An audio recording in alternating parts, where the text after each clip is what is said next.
Sankarlal Somani, a member of Bharatiya Sanskriti Sansad. Sir, may I know what is the relation between spirituality and science?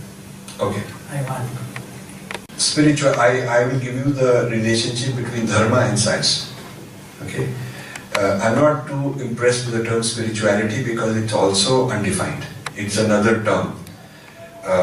I'll come to give my comments on spirituality in a moment. But Dharma is not only first of all, Dharma is not religion, because religion is just a transaction between the individual and God. I have Dharma towards my body, I have Dharma towards animals, I have Dharma for Mother Earth, I have Dharma for my family, Dharma for my community. So Dharma is more widespread and pervasive than religion. So this is very important. In my book, Being Different, I have a whole lot written on why Dharma is not same as religion. The Dharma includes it includes this world of causation, cause, effect. And since Dharma is enacted, being Satchitanand, taken form, understanding the form, understanding that I am Aham Brahmasmi, but I am living this life. I am now performing my role, I am doing the Leela, I am part of this, I am connected. So, being connected with that, performing my Dharma, I need knowledge about the world. I need Vidya. I need Vidya about the world. I need Vidya about how things work. I need for medicine, for progress, for economics, for astronomy, for whatever. I need Vidya to function. So part of Dharma is to function, and to function I need Vidya. And science is nothing but Vidya. Science is basically what we call modern science has basically added the quantification dimension. There are two things that modern science has invented and has developed, taken Vidya to the next level. One is quantifying. So it is not enough to say that there is this gravitation, but how do you calculate it? How do you calculate mathematically certain things? And second is instrumentation. Making complex instruments, making sophisticated instruments so measurements are more precise. That is because instruments have become so sophisticated, which were not there, and the mathematics of representing nature has become so sophisticated, we often mistakenly think that it's something new called science, but it really is Vidya going to another level. Yeah.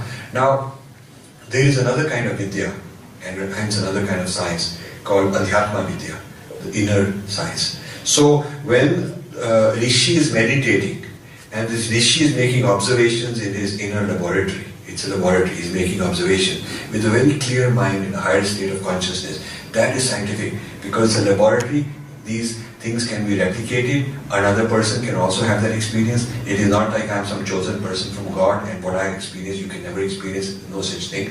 Like in the case of science, whatever one laboratory has produced, another laboratory can replicate. So whatever a Rishi has produced, whatever Sri Ramakrishna has experienced, others can. In principle, they can have it. Okay, maybe it's tough, maybe very few will achieve it, but there is nothing inherently banning it. Whereas in Christianity, a Christian cannot say that I am capable of having the Jesus experience. He cannot say that, because it's happened once, closed. It could only happen to Son of God, not to an ordinary person, and so others can't have the same thing. Similarly, in Islam, it is not a valid statement that any other person could have had or could in the future have the same experience as Muhammad did. You can't.